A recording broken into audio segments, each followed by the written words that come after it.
तेजी से बढ़ती आबादी के लिए वसाइल की फराहमी मुमकिन नहीं रही। सेहत का निज़ाम तबाही के दहाने पर, वजह तेजी से बढ़ती आबादी। 2050 तक पाकिस्तान जो है एज पर करंट जो आपका डायनामिक्स हैं उसके तहत दुनिया का तीसरा सबसे पॉपुलेटेड मुल्क बन जाएगा दुनिया के अंदर। अभी सातवें आप बेसिकली 2050 में आप यूएस, इंडोनेशिया, ब्राज़ील, रशिया सबको सरपास कर जाएंगे। है कि मैं रात को अपना मज़ा लेना है, टेंशन लेनी है, मैंने नहीं, उसकी वजह से इतना बच्चा, एक नहीं, दो नहीं, चार नहीं, 5-10 बच्चे, 8 नहीं, 9 नहीं, 10 नहीं, 12 बच्चे। अभी बात वाला काम करना चाहिए, हमें दूसरे मुल्कों पे भी कब्जा करना चाहिए। किसके साथ जंग करी? इंडिया के साथ जंग के लिए बच्चे चाहिए। हाँ जी, हम बच्चे इसलिए पैदा करें कि वो आगे जाके बेचारे एक मुल्क की तबाही का शिकार हो जाए। बच्चे जिन्हें मर्जी पैदा करो, जिहाद करने हैं। ये जिहाद है, ये जिहाद करने हैं। हम वो इसराइल से लड़ने, अमेरिका से लड़ने हैं। जितने मर्जी पैदा करो, मुसलमान पैदा हो जाए। आप जब तक पैदा कर सको, जब तक आपका बस में है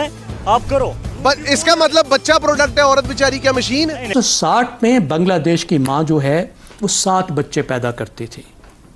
भारत की भी 6 पैदा करती थी, पाकिस्तान की भी 6। आज वो कहाँ है? भारत का फर्टिलिटी रेट, भारत की एक खातून अपनी जिंदगी में अब 2 बच्चे पैदा करती है। बांग्लादेश की 2.1, 2 ही समझें, और पाकिस्तान की 3.5। अब इसका क्या मतलब है? इसका मतलब यह है कि अगले 20 साल में भारत की आबादी रुक जाएगी, एक जगह पे बढ़ना बंद हो जाएगी, क्योंकि 2 मेंबर्स की फैमिली है, माँ और बाप है और 2 बच्चे हो गए। अब उन्होंने तो जाना है और बच्चों ने रहना है। और पाकिस्तान की आबादी अगले 20-30 साल में 50% बढ़ जाएगी। इतना बड़ा हमारा चैलेंज है। और सिर्फ वसाइल की गुर्बत की बात नहीं है, आपके कुदरती वसाइल खत्म हो रहे हैं। पानी कहां से लाएंगे? आप पहले ही पर कैपिटा फीकस बुनियाद पर पानी के हिसाब से उन मुल्कों में से हैं जिनके पास सबसे कम पानी है। बाकी आप सब कुछ कर भी लें तो आबादी के लिए पानी कहां से लाएंगे? मसला तो इस वक्त यह है कि रोजगार भी नहीं है। जो नई टेक्नोलॉजीज और नई मईशत उभर रही है उसमें आबादी तो बहुत बड़ी मुसीबत है, क्योंकि अब जो ग्रोथ हो रही है, जहां ग्रोथ हो भी रही है, भारत और बांग्लादेश जहां ग्रोथ हमसे ज्यादा बेहतर है, वो ग्रोथ विदाउट एम्प्लॉयमेंट है, नौकरियां नहीं निकल रही, सही हो गया, मईशत बढ़ रही है। इतना बड़ा चैलेंज है। हर खातून जो है वो पर विमेन 3.6 चिल्ड्रन पर विमेन हमारा जो फर्टिलिटी रेट है। उसके अलावा अगर आप देखें तो तकरीबन इस हवाले से तकरीबन हर साल 40 से 45 लाख बच्चे हमारे मुल्क में जन्म लेते हैं, जो कि एक शहर की आबादी के बराबर है। लेकिन नया शहर बसता नहीं है। ये सारे लोग, ये सारे आने वाले बच्चे इसी माशरे के अंदर, इसी पॉपुलेशन के अंदर समा जाते हैं, और जिसकी वजह से रिसोर्सेज पर शदीद बर्डन पड़ता है। जो कि अगर इसी तरह से बढ़ता रहा, मैं अक्सर जहां भी बात करती हूँ तो हमेशा ये कहती हूँ कि 2050 में शायद हमारा ये हाल ना हो जाए कि कंधे से कंधा मिला के लोगों को एक साथ खड़ा होना पड़े। तो ये एक बहुत बड़ा इशू है। पॉपुलेशन के इशू को एक इकोनॉमिक क्राइसिस की तरह से देखना चाहिए। इसको उसी इंटेंसिटी और इम्पोर्टेंस के साथ एड्रेस करना चाहिए जिस तरह से कि हम एक इकोनॉमिक ग्रोथ या economic prosperity of a country के को करने के लिए हम देखते हैं। ज्यादा पैदा करना मसले का वजह बनती है या कोई मसला नहीं? यार अल्लाह ताला ने फरमाया है कि जिसको मैंने पैदा किया है रिज़्क मैंने देना है, तो फिर आप क्यों टेंशन ले रहे हो भाई? आप पैदा करो। आपके कितने, आप शादीशुदा? मैं अल्हम्दुलिल्लाह। कितने बच्चे? मेरी माशाल्लाह 4 बेटियां जी। 4 बेटियां। और आगे भी प्रोग्राम? बिल्कुल जी बिल्कुल, हमने इसको आगे कंटिन्यू रखना है इसमें, क्योंकि ये शरीयत में भी, इस्लाम में भी है कि नबी पाक का फरमान है कि मुसलमानों की नस्ल बढ़नी चाहिए, कि मुसलमान जितने ज़्यादा हों। औलाद बेशक अल्लाह का तोहफा होती है, लेकिन इस मुल्क में आबादी जिस हिसाब से बढ़ रही है, हमारे तो वसाइल ख़त्म हो जाएंगे। आपको नहीं लगता बच्चे 2 ही पैदा होने चाहिए?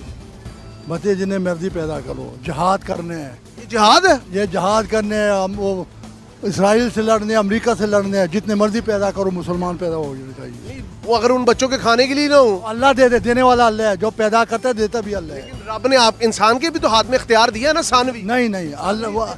नमस्कार दोस्तों, स्वागत है आपका नए वीडियो में। दोस्तों, पाकिस्तान में इस वक्त जो सबसे बड़ी समस्या है वो इस समय बढ़ती हुई जनसंख्या की समस्या है। कहते हैं कि पाकिस्तान हर साल में एक नॉर्वे पैदा करता है, मतलब जितनी नॉर्वे की जनसंख्या है उतना पाकिस्तान एक साल में पैदा कर रहा है। पिछले 70 सालों में पाकिस्तान की जो जनसंख्या थी वो 4 करोड़ से बढ़कर 24 करोड़ हो गई है। मतलब इस हिसाब से देखा जाए तो पाकिस्तानी हर 1 मिनट में 8 बच्चे पैदा कर रहे हैं, और इसीलिए पाकिस्तान में लोग भूख और प्यास से मरने के लिए बिल्कुल तड़प रहे हैं, और ना जहाँ पे ना रोजगार है, ना खाना है, ना पानी है, तो ये सब मरेंगे ही और दूसरे देशों में जाके बसेंगे और फिर वहाँ आतंकवाद फैलाएंगे। और इसी पे पाकिस्तानी मीडिया बार बार रोता रोता ये कह रहा है कि अब हमारे देश का क्या होगा, हम इतने बच्चा पैदा कर रहे हैं। इनको पहले बच्चा पैदा करने पे अंकुश लगाना चाहिए, उसके बाद कोई डिबेट करना चाहिए। तो वीडियो को पूरा देखिएगा, आपको वीडियो अच्छा लगता है तो चैनल को सब्सक्राइब करिएगा।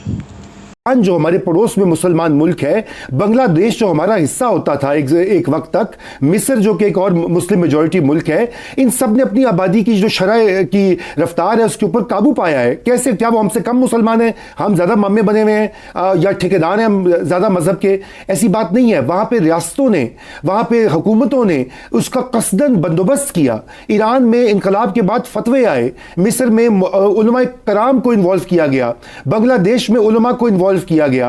और दूसरी बात जो होती है इसमें 20वीं सदी का एक सबसे बड़ा लेसन है आयशा की, खवातीन की तालीम जो है, सेकेंडरी तालीम, खुद ही आबादी की कंट्रोल रोकथाम में एक इंपॉर्टेंट रोल अदा करती है। बांग्लादेश में सेकेंडरी एजुकेशन हाई है। हम तकरीबन 5 से 6 साल में एक नया कराची खड़ा कर देते हैं। देखिए हमारे मुल्क में ऑलमोस्ट 60 to 62% जो है पॉपुलेशन जो है वो यंग अडल्ट की है, यूथ की है। अब इनके पास रिसोर्सेज तो हमारे पास नहीं है। हमें पता है साफ पानी नहीं लोगों को मिल पा रहा, वो उसकी कमी होती जा रही है। जॉब एम्प्लॉयमेंट्स नहीं है।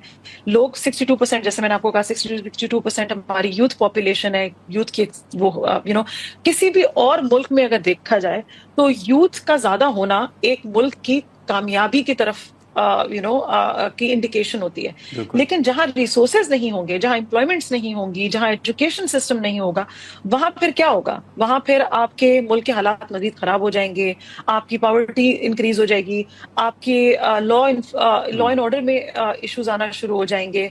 तो रिसोर्सेज तो I am pretty sure, I mean मेरा ख्याल है यहाँ के किसी भी बच्चे को अगर आप माइक लेकर के किसी भी जगह चले जाएं और बच्चों से भी पूछ लें तो वो आपको कहेंगे कि रिसोर्सेज नहीं है। अगर रिसोर्सेज होते तो हमारी हाफ ऑफ द पॉपुलेशन का वो हाल नहीं होता जो हाल अभी है। सिर्फ अल्लाह के पास जितने मर्जी पैदा करो, जितने मर्जी पैदा करो, आए उनके खाने के लिए कुछ ना हो, अल्लाह रिज़्क़ देगा यार। तुम आप हमारे बड़े हैं, गुस्सा ना करें। देखिए आने वाला वक्त जिस तरह पानी की कमी हो रही है और फसलों की कमी हो रही है, मौसम खराब हो रहे हैं, तो ये बच्चे खाएंगे क्या? यार रिज़्क़ अल्लाह देगा। बच्चे पैदा करना तरक्की है। हाँ तरक्की है। किस तरह? बजाय ज्यादा होगी। और भाईजान बच्चे पैदा करना तरक्की है?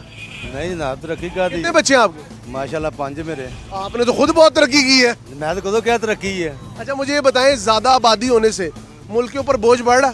नहीं। आप क्या काम करते हैं? मैं वेल्डिंग का काम करता हूँ। सब सेट है? शुक्र है अल्लाह का, कोई इशू नहीं। हुकूमत से कोई गिला नहीं। रिज़्क़ तो अल्लाह पाक ने देना चाहिए। लेकिन बेशक रब ने वादा किया, लेकिन रब ने क्या, मेहनत करो। मेहनत करनी चाहिए। लेकिन उन बच्चे क्या कर रहे हैं? बच्चे पढ़ रहे हैं। हाँ। सारे बच्चों को पढ़ाएंगे इंशाल्लाह अल्लाह के हुक्म से। लेकिन आपके ख्याल से बच्चे 2 ही अच्छे नहीं ठीक?